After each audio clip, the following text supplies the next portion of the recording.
Perkenalkan, nama saya Janila Trisnawati Borunenggolan, NPM 2052017, kelas MA 4. Baiklah, saya akan membahas ringkasan dari uang dan lembaga keuangan.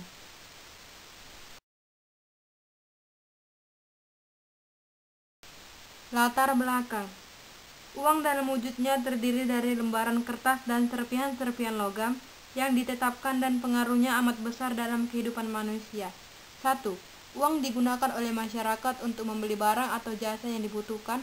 Uang juga digunakan untuk menyimpan kekayaan dan untuk membayar hutang.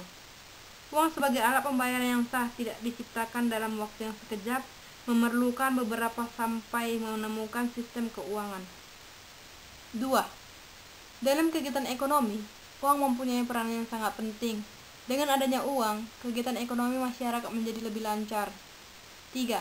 Seperti yang kita lihat, dalam perekonomian masyarakat, uang merupakan sesuatu yang sangat vital keberadaannya. Bahkan ada beberapa orang mengatakan bahwa tanpa uang orang tidak bisa hidup. Oleh karena itu, untuk mendapatkan uang dan dapat diupah pun, kita harus kerja dengan sungguh-sungguh. Tujuan pembahasan, penulis ini dilakukan untuk mengetahui pentingnya arti uang dalam kehidupan perekonomian manusia dan hubungan uang itu sendiri dengan lembaga keuangan di negara kita. Bagaimana sih sejarah uang? Jadi, pada zaman dahulu, manusia menghasilkan barang-barang sendiri untuk mencukupi kebutuhan mereka. Namun, seiring dengan meningkatnya kebutuhan manusia, tidak lagi meningkatkan kebutuhan sendiri, dikarenakan kurangnya bahan baku dan sebagainya. Oleh karena itu, untuk memenuhi kebutuhan setiap orang, membutuhkan orang lain.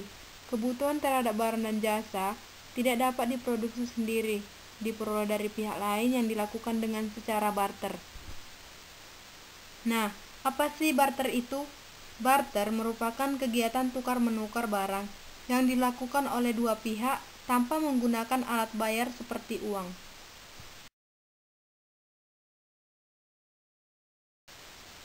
Misalnya, si A ingin mencukur rambut tapi tidak memiliki gunting. Si B ingin makan dengan nasi namun tidak memiliki beras. Di saat yang sama, si A memiliki sekantung beras dan si B memiliki gunting untuk mencukur. Oleh karena itu, mereka berdua saling tukar-menukar barang untuk memenuhi kebutuhan mereka masing-masing. Namun tidak semua barang yang kita inginkan dapat dilakukan dengan secara barter, melainkan harus ada kesepakatan dengan orang lain, dengan barang apa yang akan kita tukar. Berbeda dengan saat ini, seseorang bisa membeli apa saja jika punya uang. Barter juga menjadikan manusia lebih selektif mendapatkan barang, sehingga kualitas barang bisa terjaga dengan baik. Sistem barter pula dapat menipiskan kesenjangan antara si kaya dan si miskin. Jadi, jika kamu kaya atau miskin, kalau kalian sama butuh, ya barter.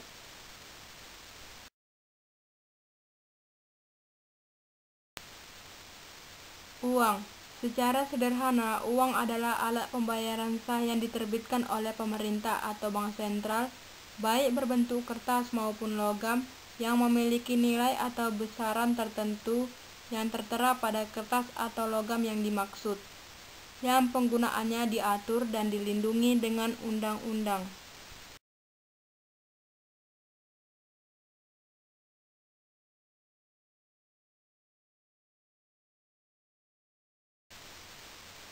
Dalam perkembangannya, cara barter menemui beberapa kesulitan sebagai berikut.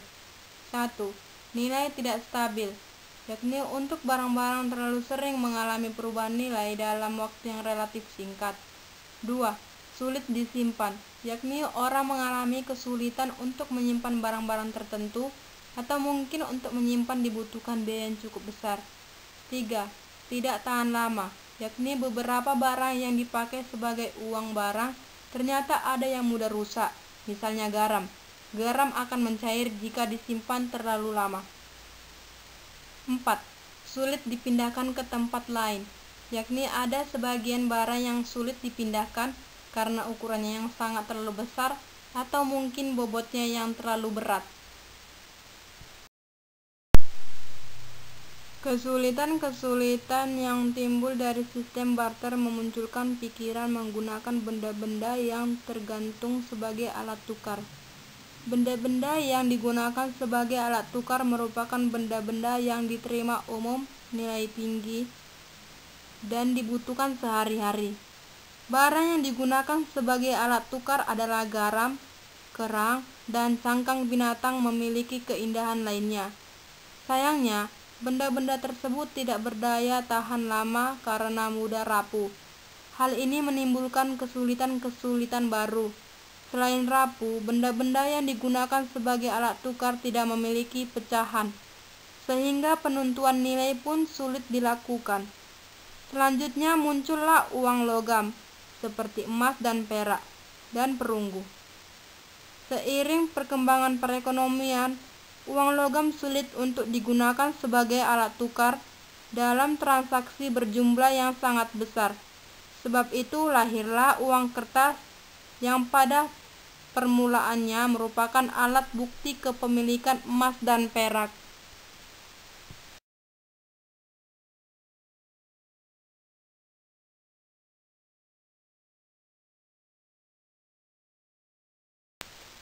Macam-macam uang berdasarkan bahannya. 1. Uang logam. Uang logam adalah uang yang berbentuk koin dan terbuat dari logam, perunggu, perak, dan emas. Contohnya 50 perak, 100 perak. 2. Uang kertas. Uang kertas adalah uang yang terbuat dari kertas atau bahan lainnya memiliki kualitas tinggi yaitu tahan air, tidak mudah robek dan luntur. Contohnya 50.000, 100.000. Berdasarkan nilainya. 1. Uang bernilai penuh. Nilai uang dikatakan sebagai uang penuh apabila nilai yang tertera di atas uang sama dengan bahan yang digunakan dalam membuat uang. 2. Uang tanda. Nilai uang dikatakan sebagai nilai tanda apabila nilai yang tertera di atas lebih tinggi dari nilai bahan yang digunakan untuk membuat uang. Berdasarkan lambangnya. 1. Uang kertas. Uang yang dikeluarkan oleh bank, baik logam maupun kertas, yang berfungsi alat pembayaran dan digunakan masyarakat untuk transaksi jual beli. 2. Uang giral. Uang yang dimiliki masyarakat dalam bentuk simpanan yang dapat ditarik setiap saat sesuai kebutuhan. Berdasarkan kawasannya. 1. Uang lokal. Uang lokal adalah uang yang berlaku di suatu negara tertentu. 2. Uang regional. Uang regional adalah uang yang berlaku di kawasan tertentu yang lebih luas dari uang lokal. 3. Uang internasional. Uang internasional adalah uang yang berlaku antar negara. Fungsi uang dibagi menjadi dua, yaitu fungsi asli dan fungsi primer. Yang pertama, uang sebagai satuan hitung, yakni uang digunakan untuk menentukan besaran nilai suatu barang. Uang sebagai alat tukar, yakni uang digunakan sebagai alat tukar yang sah dan memiliki nilai tertentu. Kedua, fungsi turunan atau fungsi sekunder. Uang sebagai alat pembayaran, yakni uang digunakan untuk alat yang bisa ditukarkan untuk membeli kebutuhan masyarakat. Uang sebagai alat menimbun kekayaan, yakni uang digunakan untuk menyimpan hasil transaksi atau pembelian yang meningkatkan daya beli. Uang sebagai pemindahan kekayaan, yakni uang digunakan untuk memindahkan kekayaan atau harta dari pihak satu ke pihak lain melalui transaksi. Lembaga keuangan dapat diartikan sebagai lembaga atau badan usaha yang menawarkan jasa dalam bidang keuangan, di mana lembaga ini nantinya akan bergerak dengan cara menghimpun dari dana masyarakat. Selain menghimpun juga akan menyalurkan dana tersebut untuk proyek pembangunan, sehingga nantinya bisa mendapatkan keuntungan berupa bunga atau persentase. Untuk keuntungan yang didapatkan membentuk bunga atau persentase tersebut berasal dari banyaknya dana yang telah disalurkan.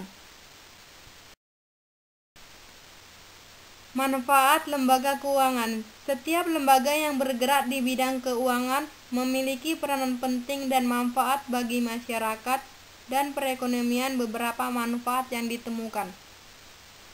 Manfaat likuiditas.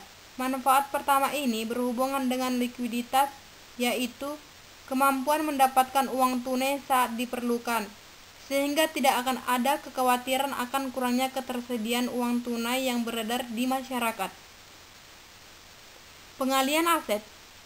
Lembaga keuangan akan mengalihkan aset dengan cara meminjamkan dana kepada pihak lain untuk dikelola dalam masa waktu tertentu. Realokasi pendapatan. Pendapatan yang masuk dan tersimpan di lembaga keuangan dapat digunakan di masa depan dengan mudah. Kemudahan transaksi. Dengan adanya lembaga ini, masyarakat bisa menghemat waktu dan tenaga dalam melakukan kegiatan yang berhubungan dengan keuangan. Lembaga keuangan bank. Yang dimaksud adalah lembaga perantara keuangan yang didirikan dengan wewenang untuk menerima dan menghimpun simpanan uang, meminjam uang, serta menerbitkan promes atau banknot. Bank terdiri dari 3, yaitu 1 bank sentral, 2 bank umum, 3 bank perkreditan rakyat. Bank sentral adalah lembaga yang melaksanakan kebijakan publik melalui sektor perbankan untuk mengaruhi variabel ekonomi. Sedangkan bank umum dan bank perkreditan rakyat adalah lembaga keuangan bank yang melaksanakan kegiatan usaha secara konvensional atau berdasarkan prinsip syariah yang dalam kegiatannya tidak memberikan jasa dalam lalu lintas pembayaran.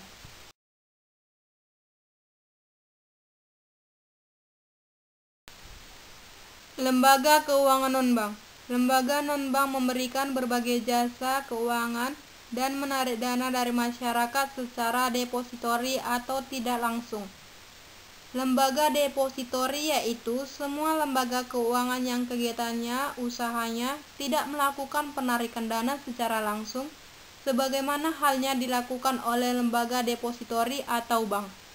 Beberapa contoh lembaga keuangan yang bukan bank antara lain adalah perusahaan leasing, perusahaan asuransi, perusahaan dana pensiun, bursa efek, reksadana, dan lain-lain. Fungsi bank maupun non-bank. Fungsi lembaga keuangan ada 3 macam. Yang pertama bank, yang kedua pegadaian, dan yang ketiga koperasi. Bank berfungsi sebagai lembaga yang menghimpun dana masyarakat dengan cara mengeluarkan dokumen berharga. Pegadaian, yang merupakan lembaga keuangan non-bank. Pegadaian didirikan dengan tujuan agar dapat memberikan pinjaman kepada nasabah, namun dengan jaminan berupa barang atau surat berharga. Ada pula koperasi yang memiliki fungsi dan tujuan yang mirip dengan bank. Koperasi memberikan jasa simpan pinjam kepada anggotanya dengan bunga yang relatif rendah sehingga membebaskan masyarakat dari rentenir dan dapat mengelola uang secara lebih produktif. Baiklah, kesimpulan dari uang dan lembaga keuangan. Saya dapat menyimpulkan bahwa uang memiliki peranan yang sangat penting, yang mana dengan adanya uang, kegiatan ekonomi masyarakat menjadi lebih lancar. Uang yang digunakan oleh masyarakat dapat berguna untuk membeli barang atau jasa yang dibutuhkan. Sedangkan lembaga keuangan adalah lembaga yang kegiatan utamanya menghimpun dan menyalurkan dana dengan motif mendapatkan keuntungan. Porsi terbesar asetnya merupakan aset finansial. Fungsi utama lembaga keuangan adalah sebagai perantara pihak-pihak yang membutuhkan uang modal atau pemakai dana dengan pihak-pihak yang memilikinya atau pemilik dana. Sekian dari ringkasan materi uang dan lembaga keuangan. Saya ucapkan terima kasih.